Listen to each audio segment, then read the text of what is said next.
Mari kita lanjutkan, tadi terputus. Jadi ketentuan ini memang ada dalam Al-Quran.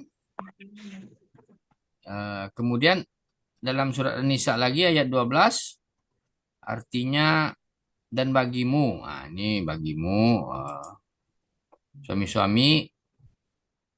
Jadi suami-suami ini ya, seperdua dari harta yang ditinggalkan oleh istri-istrimu. Nah, ini beda ya. Kalau ada suami yang istrinya banyak harta, jika mereka tidak mempunyai anak, jika istri-istrimu itu mempunyai anak, jadi kalau tidak punya anak, separuhnya untuk suami. Nah, separuhnya untuk kerabat yang lain. Tapi jika istri-istrimu itu mempunyai anak, maka kamu mendapatkan seperempat dari harta yang ditinggalkannya.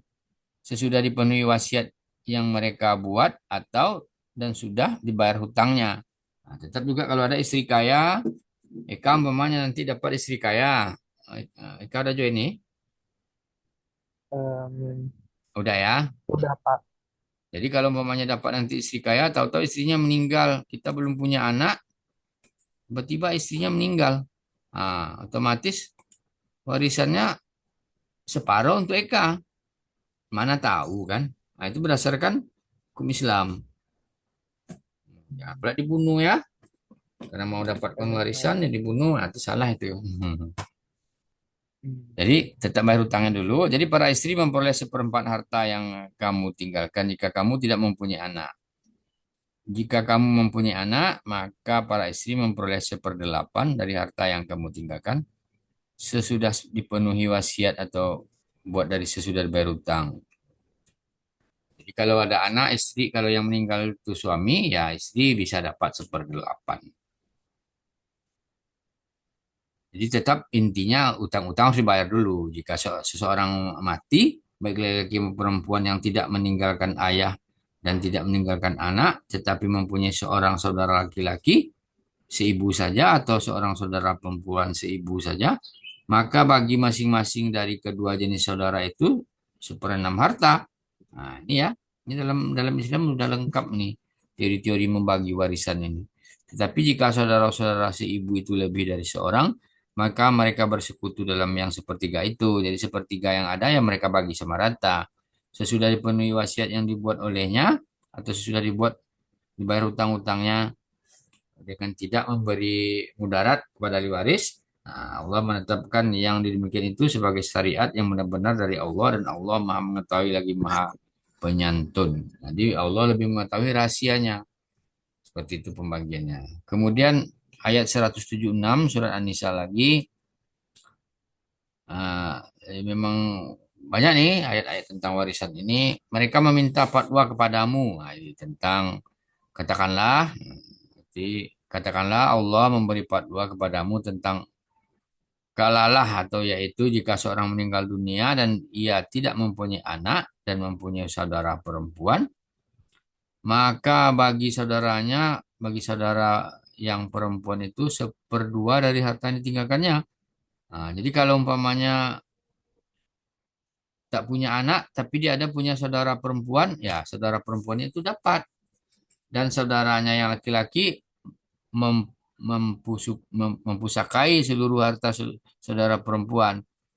Nah, jadi kalau ada perempuan yang meninggal, dia tidak punya anak, maka seluruhnya untuk saudara laki-lakinya. Umpamanya dia tidak ada juga warisan ke mana-mana lagi.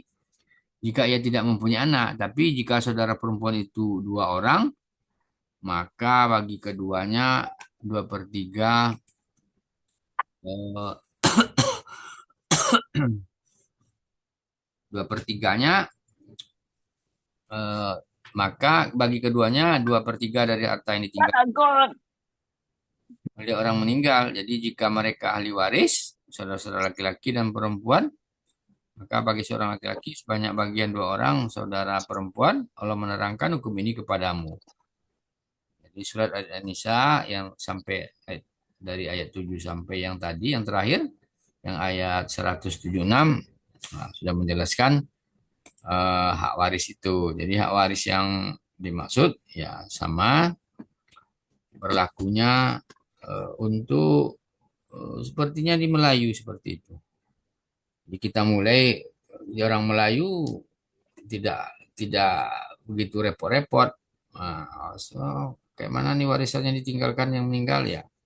Kita mewarisi waris Melayu dan mirip dengan Islam. Warisnya ya sama, hampir sama. Tapi beberapa masyarakat mengedepankan yang seperti Islam atau adat yang ada di Melayu. Nah, tapi juga ada kelonggaran-kelonggaran tertentu, kayak ada kekerabatan. Kadang ada, kadang-kadang seperti ini. Kadang-kadang ya yang punya hak waris ini kan seharusnya dia banyak dapat. Tapi karena dia juga orang kaya, ada saudaranya yang perempuan umpamanya ini saudara laki-laki yang berhak mewarisi 2/3 ini umpamanya dia kaya. Yang perempuan itu umpamanya contoh ya, ini miskin gitu.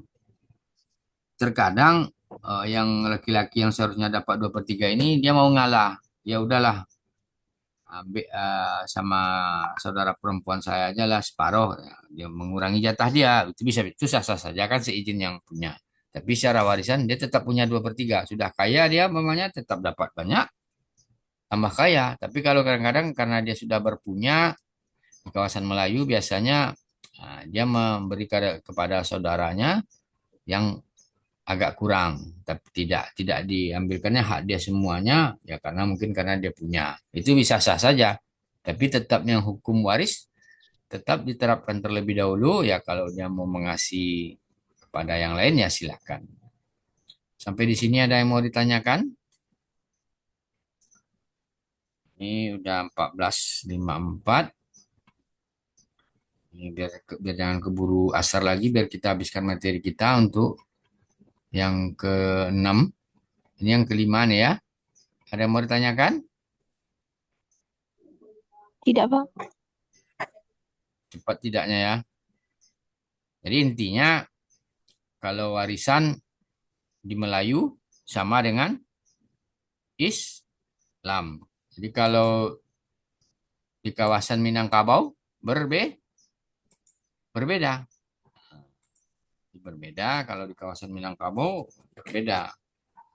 Yang perempuan malah yang banyak dapat. Ngeri, laki-laki malah tak dapat kalau di Minangkabau. Jadi semuanya warisan kalau memang harta pusaka namanya pusaka tinggi. Kalau orang Minang bilang pusaka tinggi ya perginya untuk yang perempuan. Jadi kalau anak perempuan di Minang menjadi pewaris. Karena ada istilah sekarang, bro, ini bukan pewaris, katanya kan. Nah, istilah-istilahnya itu kegigihan dalam bekerja. Jadi punya kebun sawit bukan kebun sawit warisan. Nah, jadi kalau punya kebun sawit luas tapi warisan, nah kadang-kadang itu kan bukan hasil kerja keras. Nah, jadi semacam motivasi. Sudah? Sudah kita lanjut ke pertemuan selanjutnya ya. Tak ada lagi yang bertanyakan? Oke? Ya, pertemuan kelima kita tutup. Oke? Kita lanjut ke pertemuan ke-6.